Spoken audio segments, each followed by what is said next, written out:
Querido irmão, querida irmã, você que de muitas regiões, de muitos lugares, de muitas origens deste nosso Brasil, tem um carinho muito grande pela palavra de Deus. E como filho da igreja, filho católico da igreja, quer conhecer e conhecendo também familiarizar-se e familiarizando-se também encantar-se e encantando-se também orar. Tudo isso é possível com a Sagrada Escritura, com a Palavra de Deus. É o mês de setembro, precisamente hoje começa o mês da Bíblia. Tem já 50 anos de história. Eu venho até aqui então e desde aqui procuro-a na sua casa, talvez seu local de trabalho, ou no ambiente, em todos os ambientes possíveis. Venho aqui para partilhar algumas reflexões acerca deste mês da Bíblia. Tem já 50 anos. A história não é de apenas 50 anos, inclusive antes dos anos 60 alguém já começava. Havia a intenção, havia a paixão, o anseio para tornar a palavra mais conhecida e amada. Mas foi nos anos 70, e aqui uma gratidão às irmãs paulinas e às edições paulinas da época. Foram elas que começaram, que tiveram a intuição, a intenção, a afeição pela causa da palavra. Passaram-se as décadas e a CNBB assumiu esse projeto. Ele fora muito fecundo.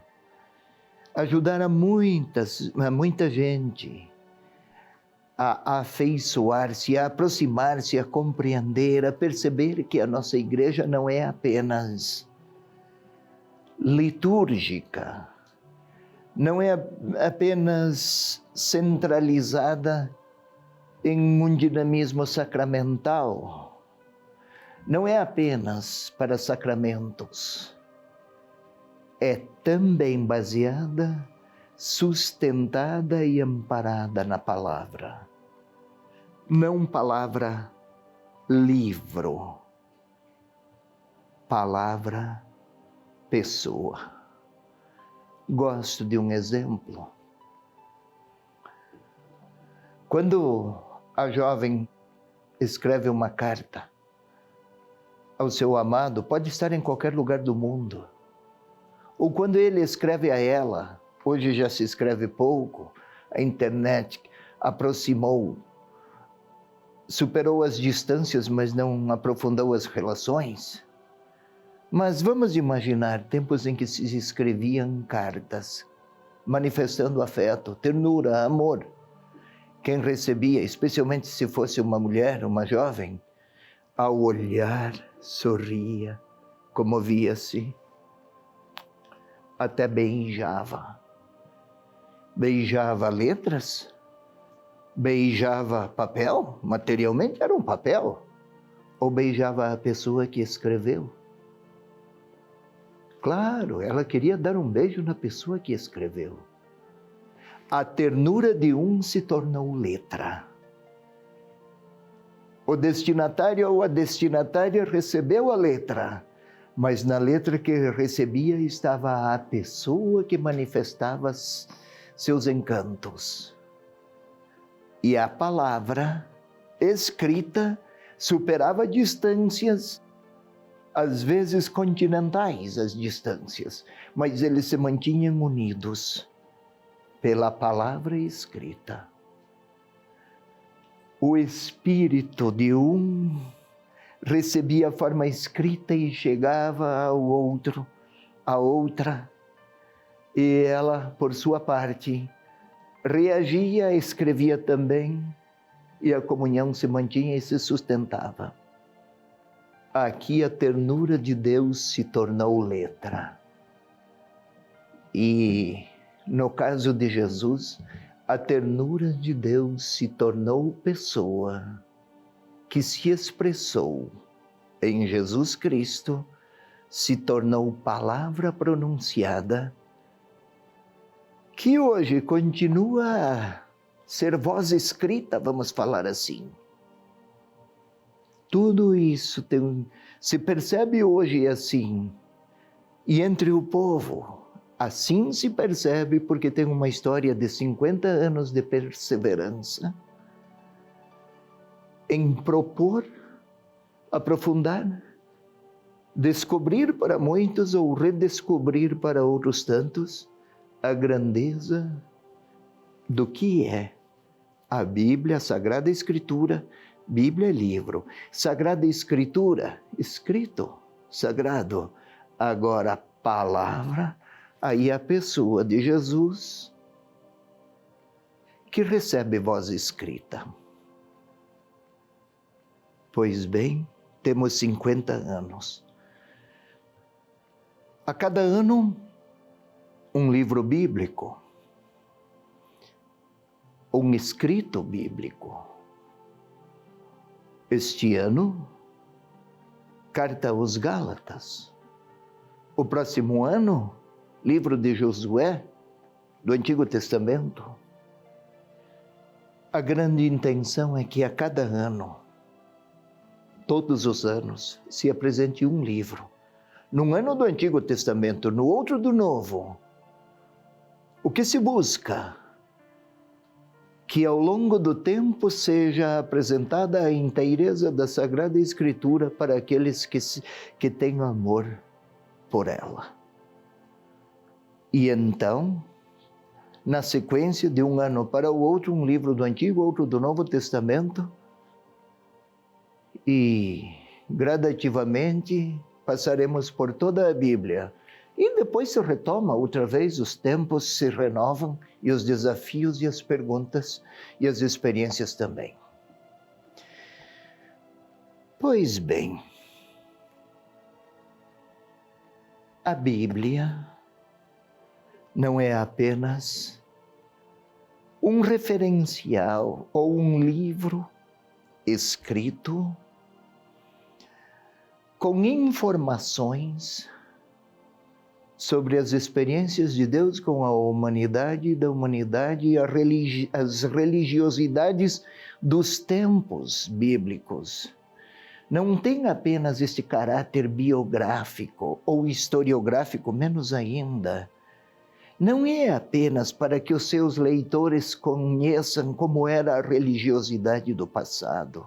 Longe disso, meu caro irmão, querida irmã. A Bíblia, a parte escrita, é a última de longas experiências partilhadas de fé. Aqui temos história, sim, fatos. Temos também histórias, não para enganar, não. Histórias tomadas dos ambientes culturais, ao interno dos quais surgiram reflexões.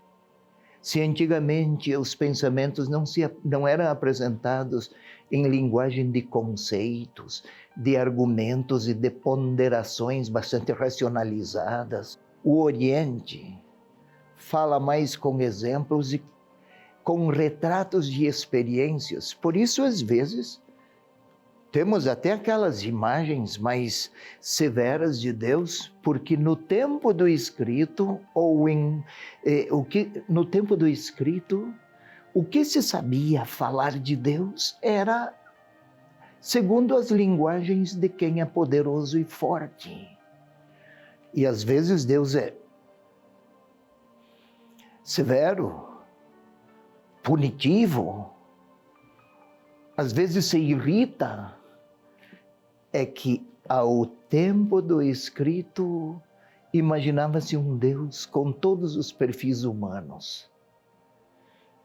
Mais tarde, e aí chegamos ao Novo Testamento, então Deus se apresentou profundamente humano. E aí vimos quem é Deus. O Verbo se fez carne, ou a palavra se tornou pessoa. Deus já não falava mais com vozes ou com argumentos, com pensamentos ou com narrativas. Era o próprio Deus a tocar. O Filho de Deus a tocar, a ouvir, a derramar lágrimas, a acolher, a perdoar. Lembram o episódio do leproso que foi até o Senhor, ajoelhou-se? Se queres, podes curar-me. Jesus estendeu a mão, disse, quero, tocou. Eis que agora Deus toca, fala, vem pronunciar em linguagem humana a sua bondade. Os evangelistas cuidaram de tornar conhecida toda esta maravilha. Isto é, nunca Deus se fizera tão próximo. E é o que aqui temos, o que os evangelhos se tornaram palavra escrita, deram forma de letra à voz de Jesus para que o leitor de cada época do nosso tempo possa, no mesmo grau dos discípulos do tempo de Jesus, ouvir sua voz. Se eles ouviam com os ouvidos, hoje nós ouvimos com a leitura. Mas ouvir com a leitura, estranho, é que aqui, então, se pode dar um novo passo.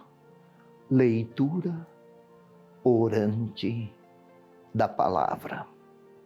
Que é outra experiência que cresceu muito. Começou desde o 2º século da igreja, depois por longo tempo foi esquecido. Graças a Deus, nas últimas décadas encontra poderoso dinamismo de reabilitação. Você vê aqui, leitura orante da palavra. Podemos aqui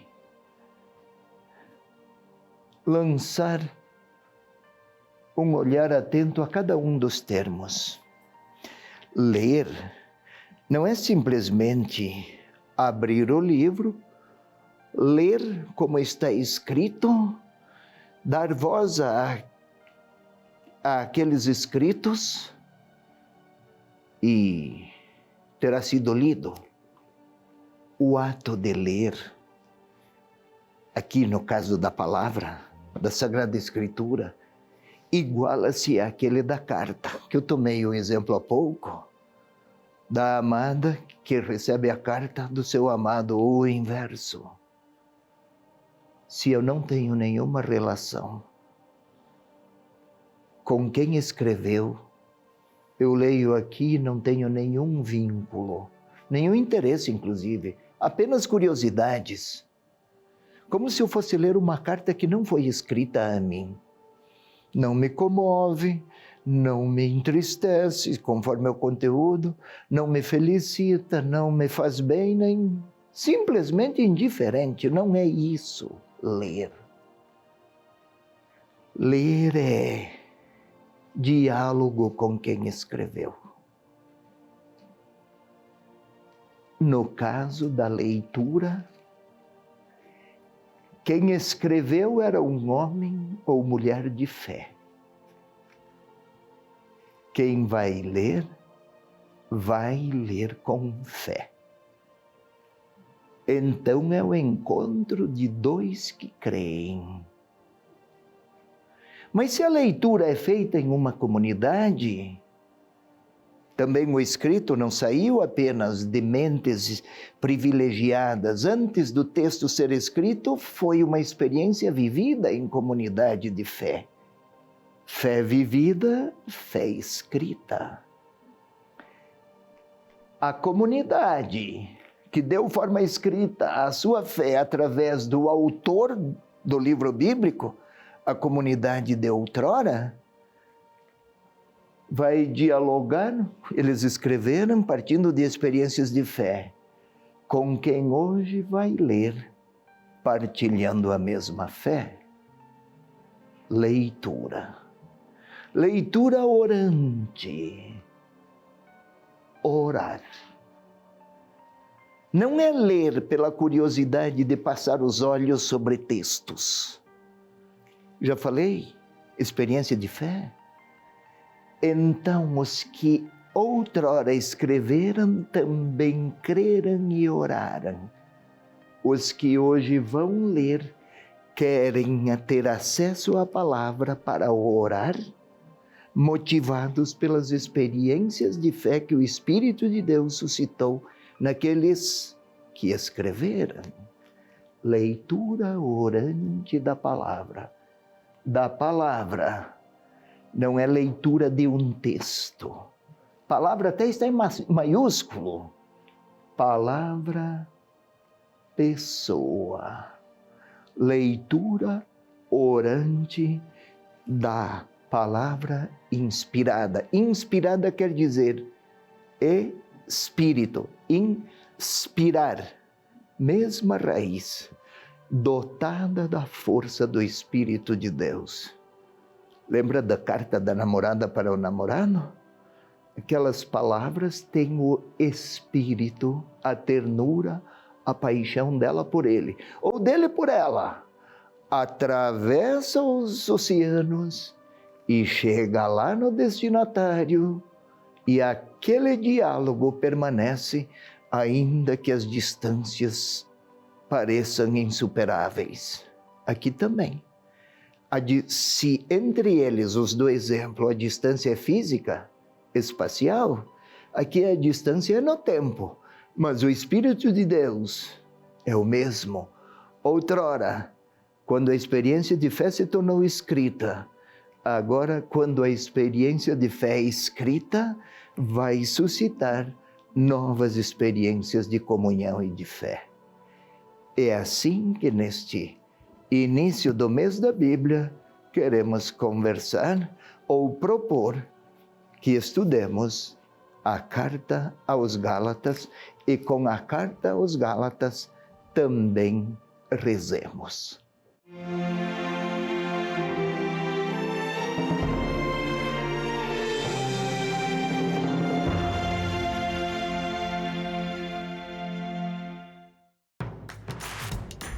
Não perca mais nenhum vídeo da TV Evangelizar. Inscreva-se agora.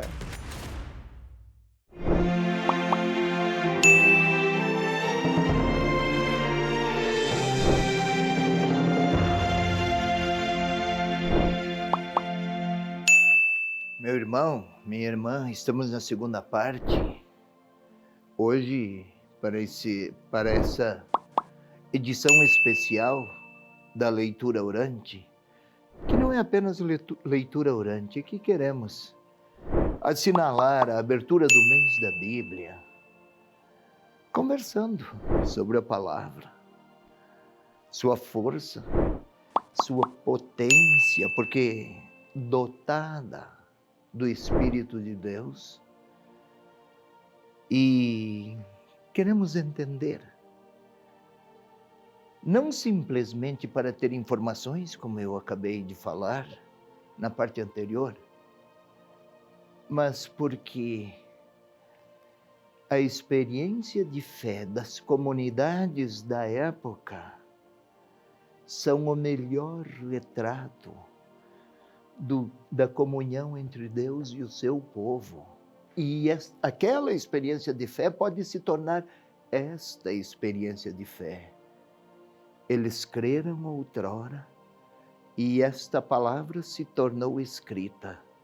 Nós temos a palavra, e aquela palavra se tornou escrita, perdoe meu engano.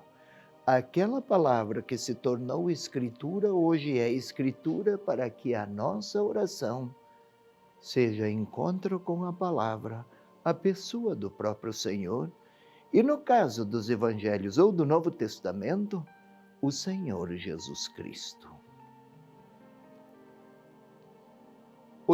a palavra, ou o texto da palavra, que inspirará a nossa leitura orante de hoje é Gálatas, capítulo 1, versículos 11 até 24.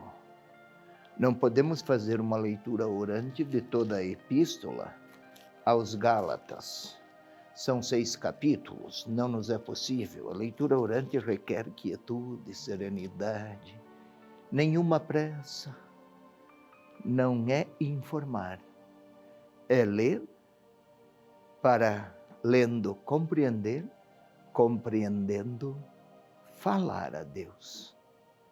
Senão, há o risco de falarmos só o que nos agrada, o que nos interessa, e isso não é encontro de pessoas. É apenas um se aproveitar do outro e às vezes até com a tentação de nos aproveitarmos de Deus.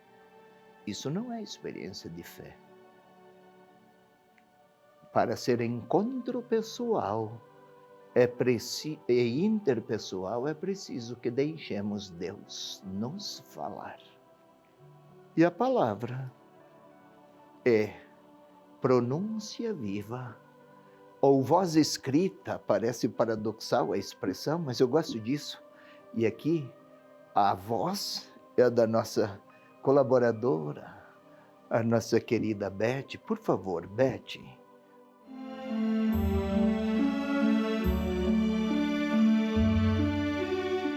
Com efeito, eu vos faço saber, irmãos, que o evangelho por mim anunciado não é segundo o homem, pois eu não o recebi nem aprendi de algum homem, mas por revelação de Jesus Cristo. Ouvistes certamente da minha conduta de outrora no judaísmo, de como perseguia sobremaneira e devastava a igreja de Deus, e como progredia no judaísmo mais do que muitos compatriotas da minha idade, distinguindo-me no zelo pelas tradições paternas. Quando, porém, aquele que me separou desde o seio materno e me chamou por sua graça, houve por bem revelar em mim seu Filho, para que eu o evangelizasse entre os gentios, não consultei nem carne e nem sangue, nem subi a Jerusalém aos que eram apóstolos antes de mim, mas fui à Arábia. E voltei novamente a Damasco. Em seguida, após 3 anos, subi a Jerusalém para avistar-me com Cefas e fiquei com ele 15 dias. Não vi nenhum apóstolo, mas somente Tiago, o irmão do Senhor. Isto vos escrevo e vos asseguro diante de Deus que não minto. Em seguida, fui às regiões da Síria e da Cilícia, de modo que, pessoalmente, eu era desconhecido às igrejas da Judéia que estão em Cristo. Apenas ouviam dizer: quem outrora nos perseguia, agora evangeliza a fé que antes devastava, e por minha causa glorificavam a Deus.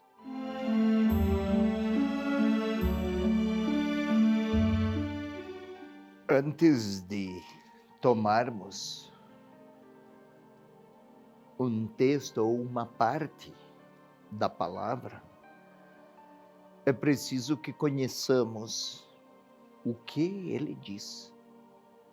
O que ele diz em si mesmo. É preciso, então, conhecer por que Paulo escreveu isso.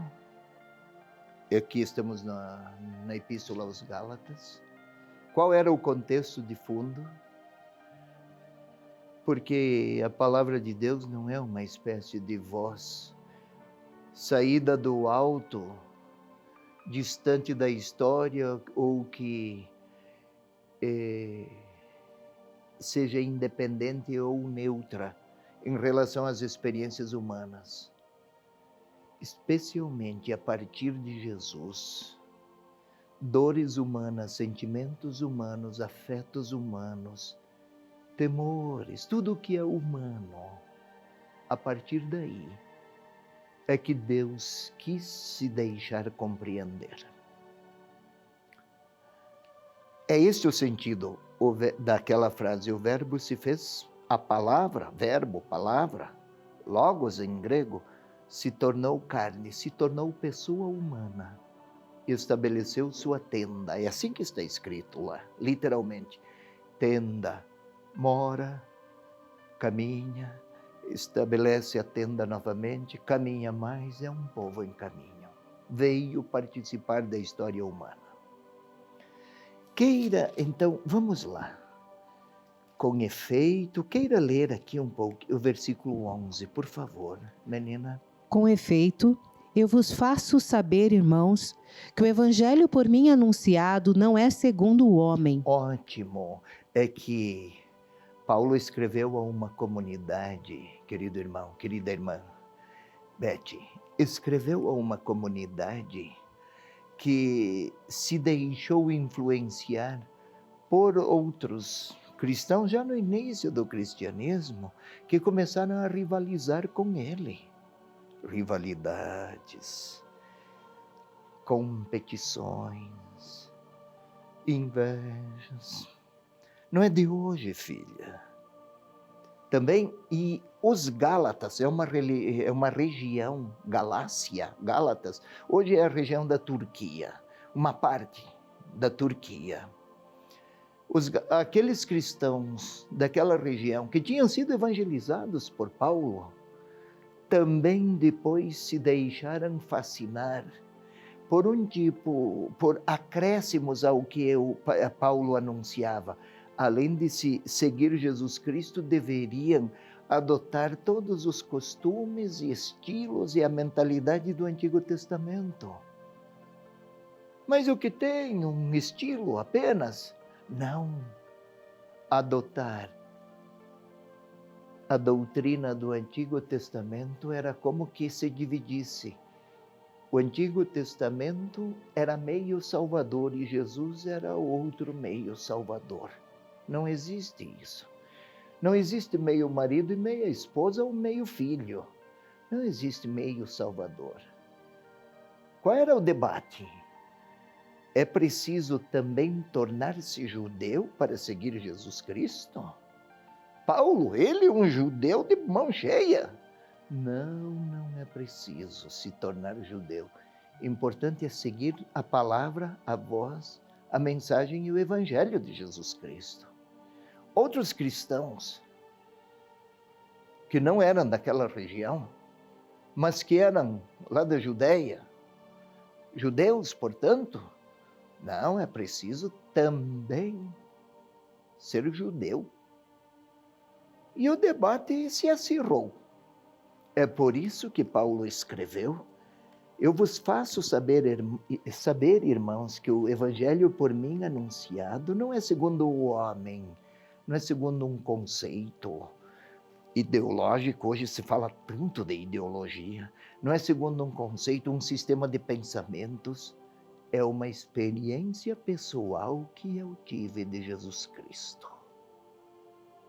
Então, se quiserem levar a sério, digo com todas as letras: o Senhor Jesus me alcançou. Quer ver? Vamos acompanhar o que vem a seguir. Vai lá.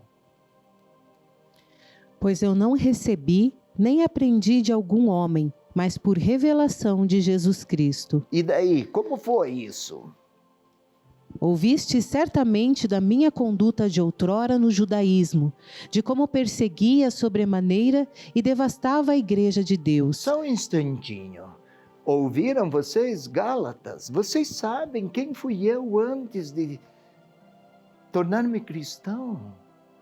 Eu era tão apaixonado, ou tão fanatizado, melhor, que os meus comportamentos no judaísmo, eu acreditando que era verdade aquilo que eu fazia, que era uma obediência a Deus aquilo que eu estava fazendo, eu perseguia, até escreve aqui, perseguia e devastava a igreja de Deus.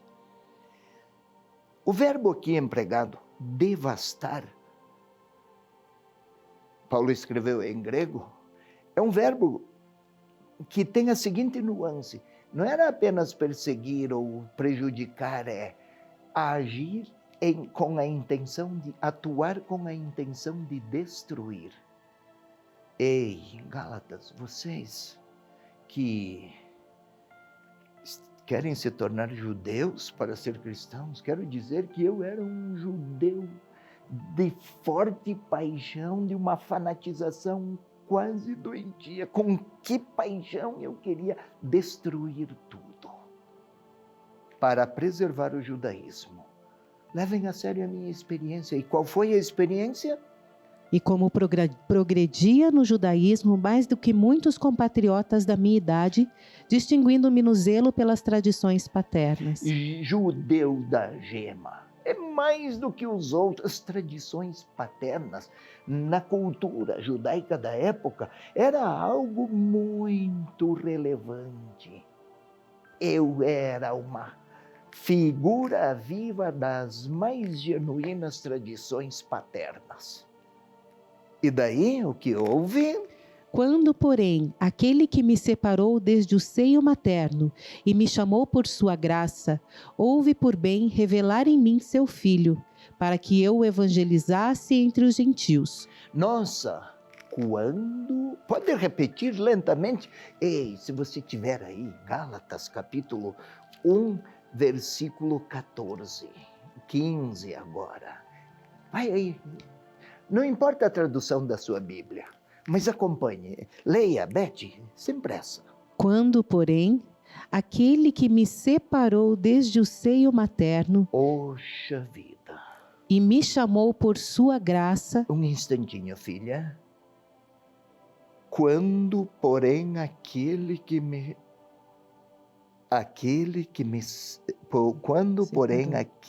me separou desde o seio materno. Não é que tudo o que Paulo fizera antes fosse um erro. Mas tudo o que Paulo fizera antes estava no plano de Deus. Paulo tem consciência de sua missão e de sua vocação. Deus me tirou daquele conjunto de verdades, das quais eu estava profundamente impregnado de convicções viscerais.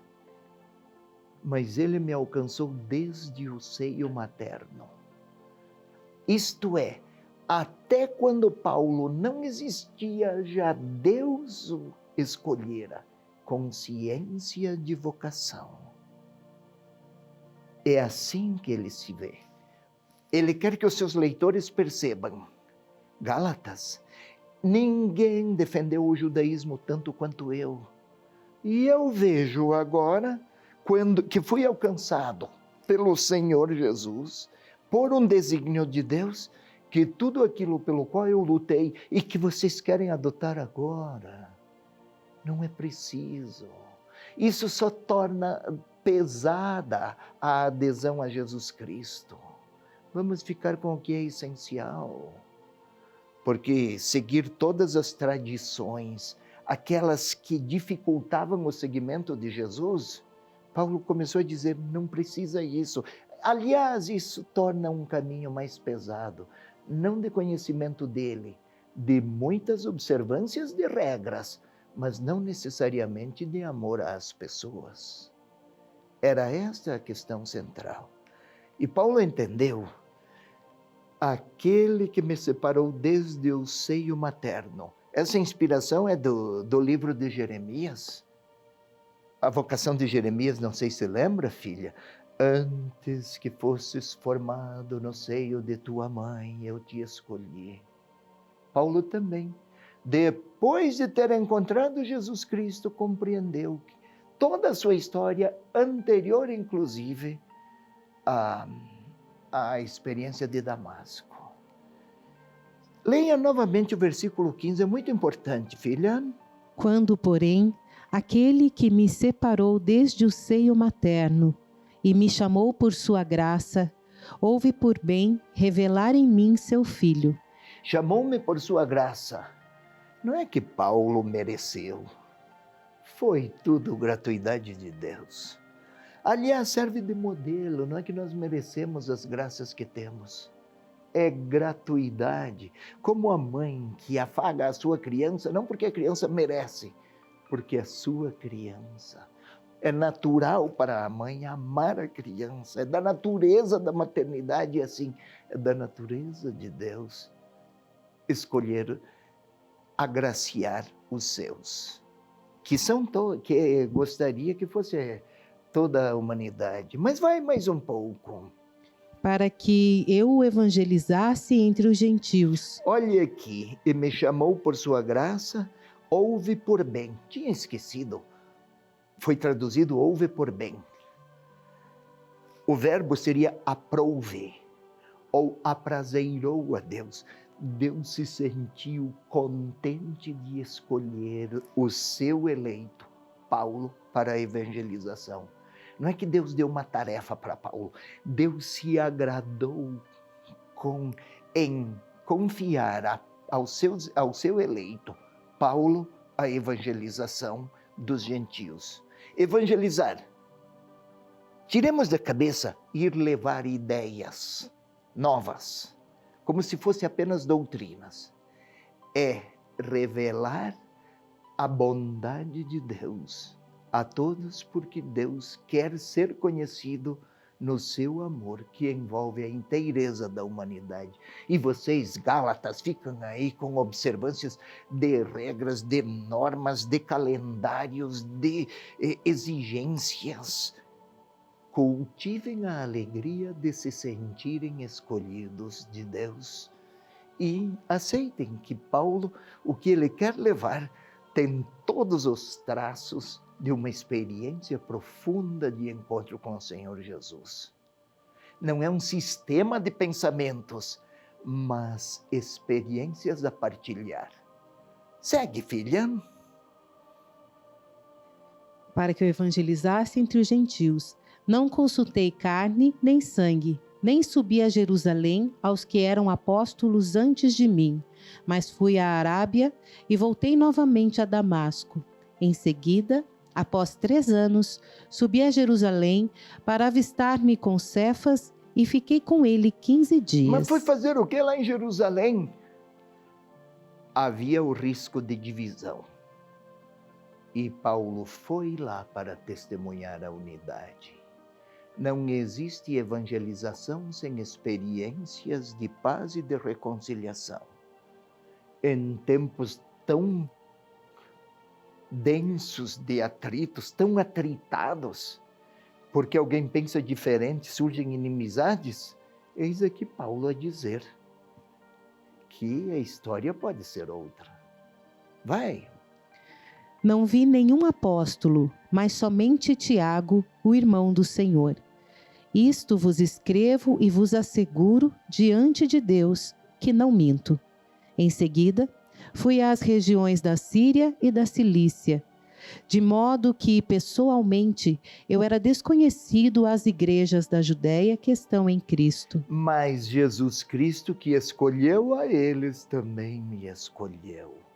Paulo quer que o seu leitor perceba isso de qualquer tempo e que louve a Deus como ele fez. Segue. Apenas ouviam dizer: quem outrora nos perseguia, agora evangeliza a fé que antes devastava, e por minha causa glorificavam a Deus. Então vamos orar e glorificar a Deus por causa de Paulo ou da evangelização de Paulo, melhor ainda. É isto.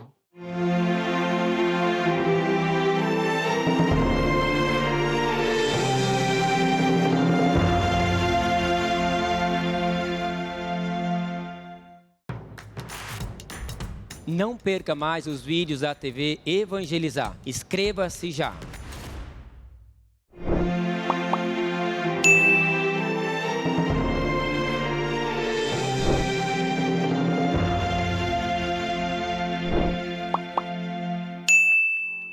Então, meu irmão, minha irmã, vamos orar com a palavra inspirada de Deus.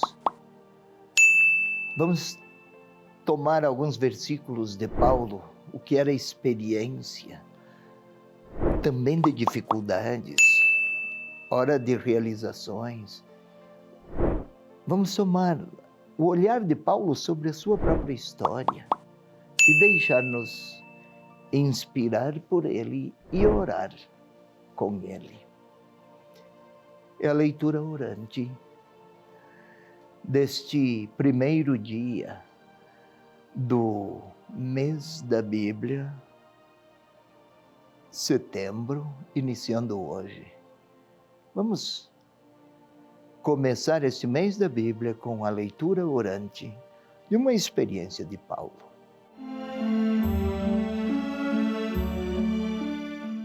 Como é leitura orante e não é estudo, vamos nos recolher por alguns instantes, criar um ambiente interior, pacificação interior, é assim chamada. Queira fechar os olhos, posicionar-se de uma maneira que favoreça o recolhimento. É com o corpo que oramos.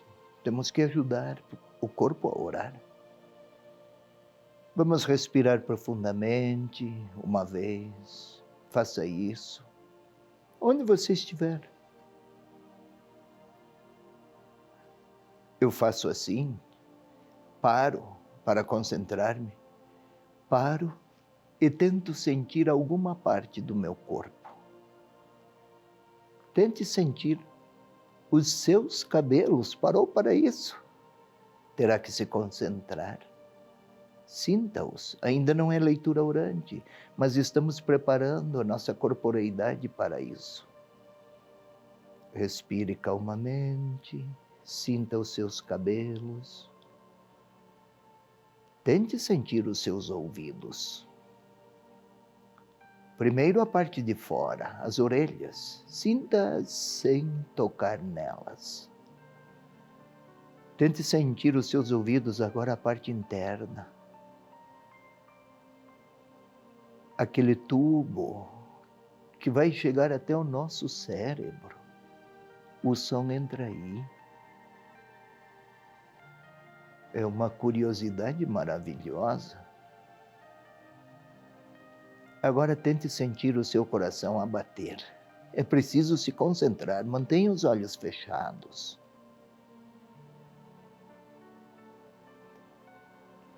Agora vamos ao novo passo. Agora vamos pedir ao Espírito Santo. Paulo, quando escreveu, ele o fez com todos os seus recursos humanos e pessoais, mas a motivação de fundo vinha do Espírito de Deus. Se o Espírito Santo estava lá a inspirá-lo na Escritura, convidemos o Espírito Santo a vir até cá, a inspirar-nos na leitura.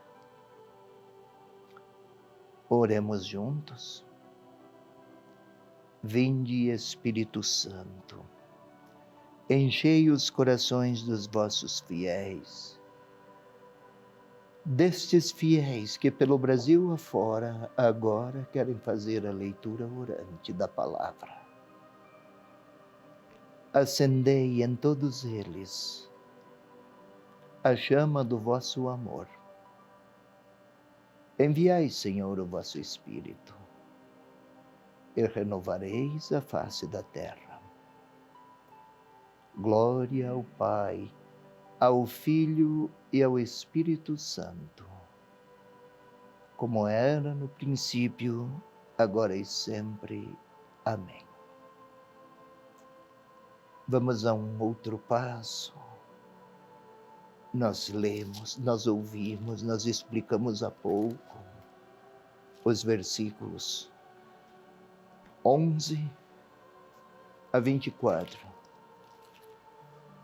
11 a 24 do primeiro capítulo da Epístola aos Gálatas. Vamos tentar pensar em Paulo.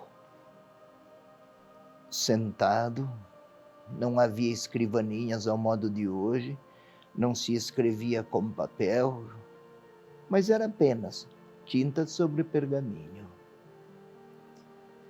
Mais difícil de escrever, escritos demorados, Mas vamos tentar imaginar Paulo escrevendo aos Gálatas: eu vos faço saber, irmãos. A relação está tensa, há um conflito subjacente, mas irmãos, que o Evangelho por mim anunciado, Evangelho. Vamos aqui recordar, não são ideias, mas é a pessoa de Jesus, as boas notícias da parte de Deus. Isto que eu anunciei. Tentemos imaginar Paulo a escrever. Isto que anunciei nasce de uma experiência profunda que tive. É como se os seus olhos brilhassem para escrever. É como se ele estivesse a recordar aquela experiência de Damasco. Ele está falando da experiência de Damasco. Fora a Damasco perseguir cristãos e foi alcançado pelo Senhor. Talvez está a recordar enquanto escreve. Talvez até alguma lágrima ele derrama. Está lembrando de tudo quanto fizera no judaísmo e das perseguições que perpetrara. Talvez podemos até vê-lo dizer: quantas patacoadas! E pensar que eu queria ser honesto. Talvez esteja a pensar consigo, interrompeu até o escrito.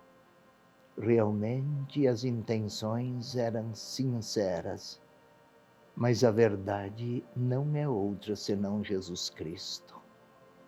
Tente ver isso, ouvir isso até de Paulo.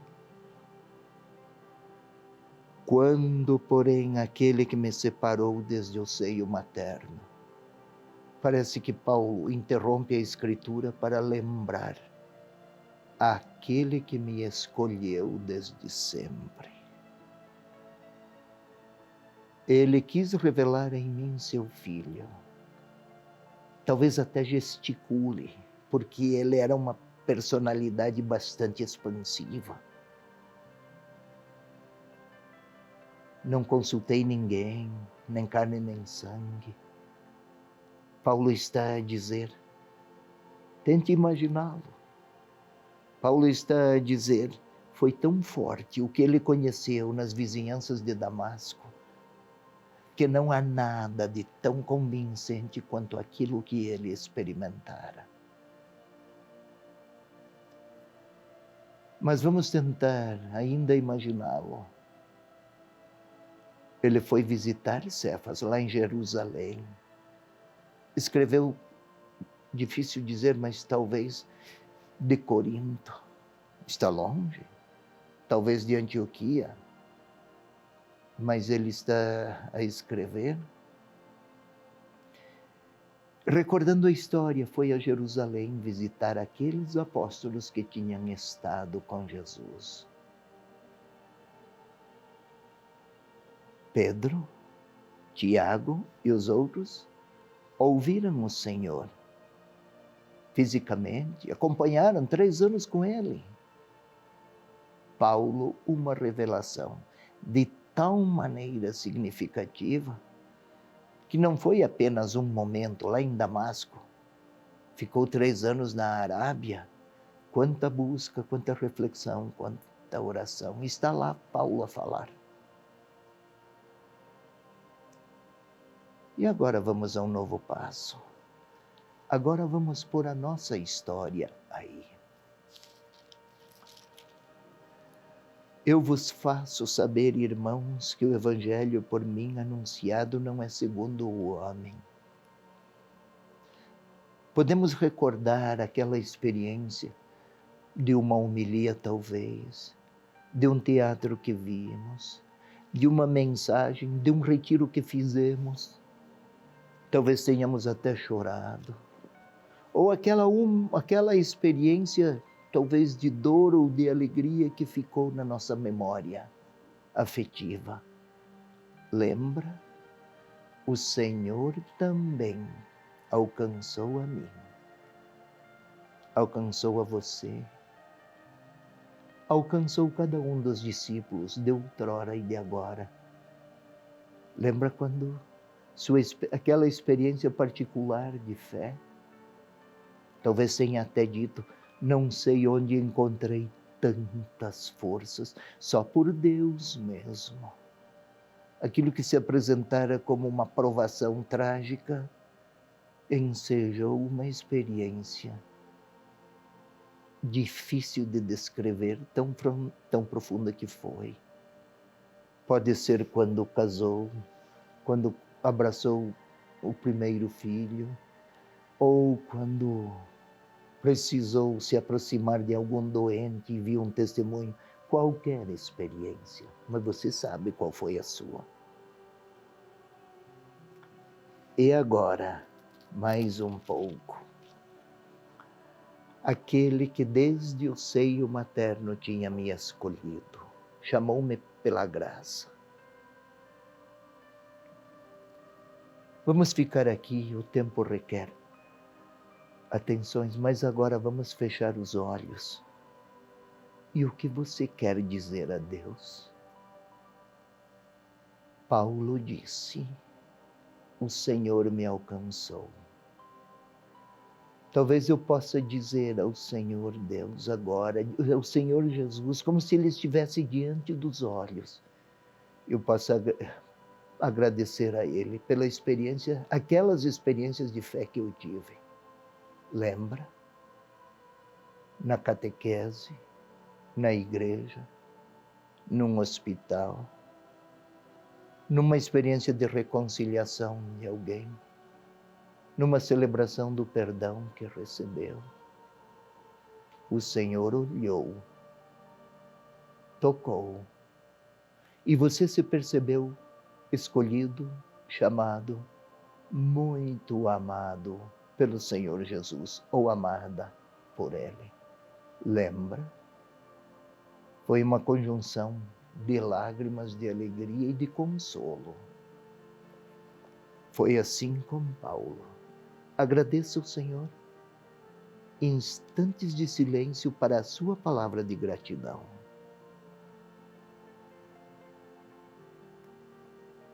Acompanhe. A música de fundo até ajuda. Imagine o Senhor diante de você. Agradeça a Ele por aquela ou aquelas experiências vividas de fé. Mas vamos mais um pouco. Paulo fala do evangelho que ele anunciou.